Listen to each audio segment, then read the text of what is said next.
Carl James Martin, suportado ang lover boy ng Pinas na si Kenneth Lubert sa paparating na laban kontra yan sa former 2 Division World Champion na taga Panama na may 40 wins na. Vincent Acero ng Pinas Asulabio, sumabak na sa ensayo at tinutulungan na ang ating mga mandirigmang mga Pinoy sa paparating nila na laban. Ganito na lang ang naging mensahe ni Martin kay Lubert sa kanyang paparating na laban, na kung saan ay nagpapakita ng solidong suporta sa ating kababayang mandirigma dahil may isang pinakanintay na sagupan na nakatagdang magaganap ngayong August 17 sa Winford Resort and Casino sa Maynila, ang undefeated bantamweight sensation na si Kenneth Lubert na may kartada ngayon na 14 wins, walang talo at meron siyang 9 knockouts na pambato ng Pilipinas ay harap sa former 2 Division World Champion na si Luis Concepcion na may kartada ngayon na 40 wins, 11 losses at meron siyang 29 knockouts at siya ay mula sa bansang Panama.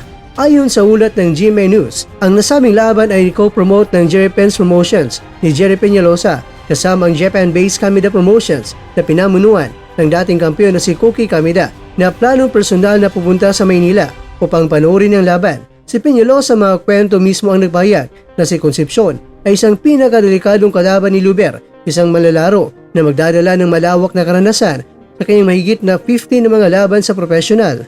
Ayon naman sa pahayag ni Lubert, excited siya na muling may paglaban sa harap ng kanyang mga kababayan. Si Concepcion daw ay isang mandirigma na dadalhin nito ang laban.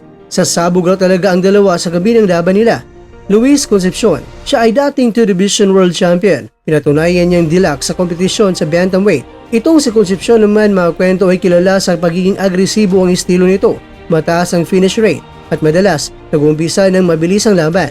Sa establishmento ng boxing sa Pilipinas, si Lubert ang itinuturing na bagong rising star. Sa kanyang dalawang kamakailan lang na first round knockout sa Japan, ibinida niya ang malupit na potensyal at tinamo ang number 9 na bantamweight rankings ng Ring Magazine. Ngayong inaharap niya si Concepcion, isang dating 2 Division World Champion. Dadakila ng laban na ito kung mananalo siya, bukod sa pagiging symbolic na paghamon para sa susunod na antas. Ayon pa kay Peñalosa ay matatawag ito na elevated challenge para kay Lubert, isang tunay na pasulit kung handa na ba siya sa world stage.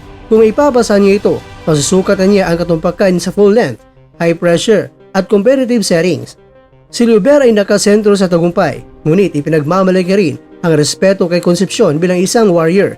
Naunang nagpayag si Lubert ay inasahan niya na proactive at agresibo itong si Concepcion, yet tinatanggap rin niya itong mahalagang sangkap sa laban, isang tunggalian ng kabataan laban sa karanasan.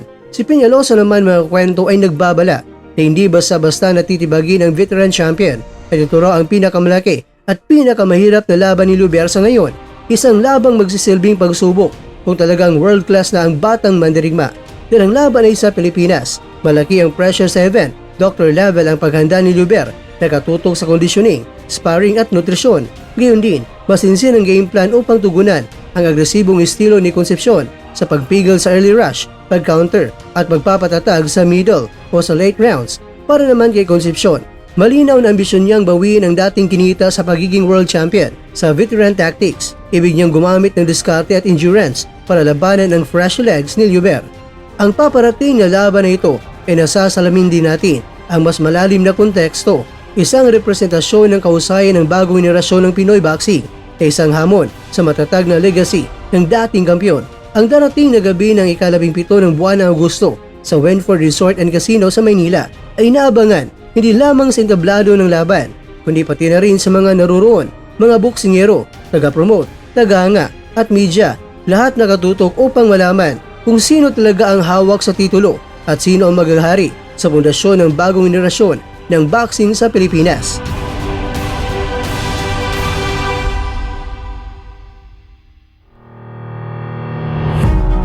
Mga kakwento, tuloy ensayo naman ng Acero ng Pinas Amerika, pinananatili na handa para hindi na maghahanda pa at hindi lang yan dahil tinutulungan pa niya ang kanyang makaubayang mga mandirigma para sa paparating na laban nila. Acero ng Pinas yata yan, may times 10 na lakas, kay Yumir Marshall magbibigay ng times 5 na lakas, tapos times 5 din kay Jerwin and Kaas. Kaya maraming salamat sa inyong pagtutulungan.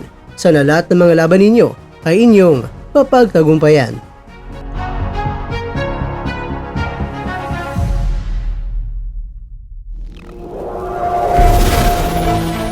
At dyan, nagtatapos ang ating kwento.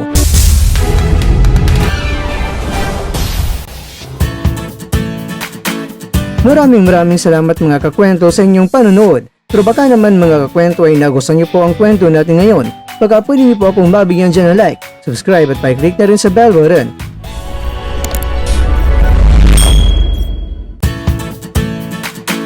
Pero bago tayo tatapos mga kwento, syempre, shoutout po muna tayo dyan sa ating mga kakwento. Kay kakwentong Birth Pain, kay kakwentong Jasper James Macarayan, kay kakwentong Giancarlo Abiad, at kakwentong nanonood ngayon, shoutout sa iyo dyan. Bueno, ganito na po muna ang ating kwentuhan at abangan nyo na po ating susunod na video. At dito lang po yan sa isang channel na kung saan maaring ito'y mga kwentong di pa na kwento sa inyo.